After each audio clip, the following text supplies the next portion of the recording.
এই আমার মতন অবস্থা যেন কারণ না হয়।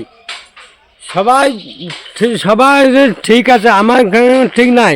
একটু আপনি আমি আমার বউ আমার কাছে শোবে না, কিছু লাগে শোবে না। আমি তো তাকে তাহলে তো ঝগড়া কেন, আমি হাত কাপড় দিতে পারবো না কেন? আমি কাকার যে পারিবারিক সমস্যা, এই সমস্যায় অনেক দিন থেকে ভুগছেন কাকা তো নিজের মুখেই কি বলছে, ভালো করে শুনুন ভিডিওটি। আর এইরকম কাকার যেন এইরকম অবস্থা না হয় সেটাও এই ভিডিওটি দেখলে হয়তো বুঝতে পারবেন। তো কাকারা শুনুন কি বলছে, প্রথম থেকে শেষ পর্যন্ত শুনবেন, না শুনে কিন্তু কেউ। আর কিছু বক্তব্য আছে, আমি সেই বক্তব্য আপনাদেরকে শোনাচ্ছি। তা বলতে আমার বাড়িতে বউ সঙ্গে ঝগড়া হচ্ছে, বৌমা চলে আসছে। বৌমা আসবে কেন? আমি বউকে মারি ধরি, বৌমাকে আসবে কেন?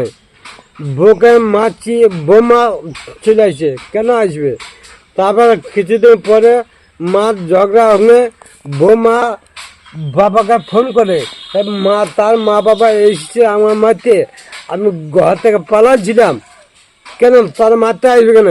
কিছুদিনে আমি আমার বউ আমার কাছে শোবে না, কিছু লাগে শোবে না।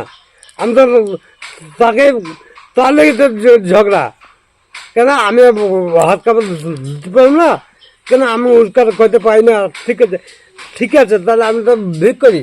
আমি তো ভিক করে কাপড় ছায়া খাবার তো দরকারে তো অভাব নাই, কাপড় ছায়া সবই দেবো। তা আমি বউকে মারতে গেলে বৌমা কেন আসবে, কিছু লেগে আসবে? তাহলে তার বৌমার বাবা আরও সব আলছিল আমার মারতে, কেন আসবে? তাহলে আমার বউকে আমি কিছু বুঝতে পারব না? আমার বউ আমাকে শোবে না, আমার জবনকে ফুরিং গেলছে। হ্যাঁ, তাহলে কেন তার মা বাবা ফোন করে আসবে? আমার বউর সঙ্গে ঝগড়া করি, আমার বউ কেন আসবে? তার আমার শাশুড়ি ঝগড়া করতে কিছু লেগে আসবে, কেন আসবে? আমি তো তাকাই না, রাখাই না, কত বলি না, তাহলে সে কেন আসবে? আমি যা বলি আমার বৌমাকে, আমার বউকে বলি, তা আমরা তাকে বলি না, তাহলে সে কেন আসবে কিছু জন্য?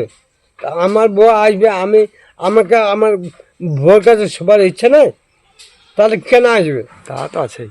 তাহলে শেয়ার ফলো সবই করে দিন। আমি ধন্যবাদ।